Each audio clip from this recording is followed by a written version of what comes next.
Un campione riconosce sempre un altro campione. Tra i tanti personaggi che hanno voluto esprimere il loro affetto con un personale ricordo dedicato a Bruno Pizzul, non poteva di certo mancare un altro friulano che ha portato in alto il nome della nostra terra come Dino Zoff, ex storico portiere di Udinese, Mantova, Napoli e Juventus, oltre che commissario tecnico dell'Italia agli europei del 2000 in Olanda, europei ovviamente commentati proprio da Pizzul con il memorabile racconto di quel fantastico rigore calciato da Totti con il cucchiaio in semifinale contro i padroni di casa.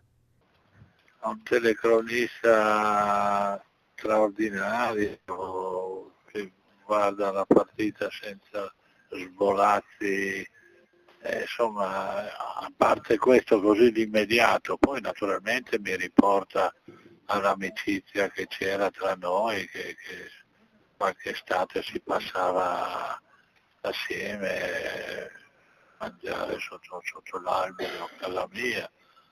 Insomma è un uomo di tutto rispetto. Tra vicini di casa ci si conosce presto e quindi presto nacque una forte amicizia tra i due, soprattutto dopo la breve parentesi calcistica di Pizzul. Ma nasce probabilmente, sai, siamo di due paesi vicini, quindi la conoscenza, o comunque, anche se non era di persona, era comunque, ecco. Poi naturalmente lui che giocava al calcio, che era andato subito dopo quando è tornato da Catania, eccetera, e cominciavo io a giocare a Udine, eccetera. Tra chiacchiere di calcio e passeggiate, immancabili erano gli incontri al bar delle sorelle Muckerli di Cormons, i quali un gruppo di amici si trovavano per giocare e parlare per ore. Sì, sì, te confermo, perché quando andavo a trovarlo ci trovavamo proprio dal bar delle sorelle Muccherli che abitavano abbastanza vicino, sì che c'era abbastanza vicino a casa sua e stavamo lì insomma al bar con un giro di amici suoi, eccetera.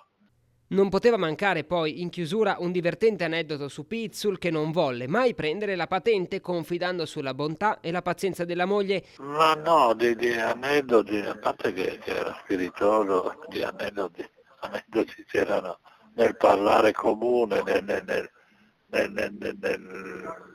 giudicare il calcio, eccetera, quindi di aneddoti particolari, non penso che l'unico aneddoto è che non aveva la patente e si faceva detto tanto io mi faccio scorazzare da mia moglie. Nel raccontarlo si percepisce l'emozione dello stesso Zoff che ora, con il suo amico, non potrà più passare le estati sotto l'albero di casa a parlare di pallone.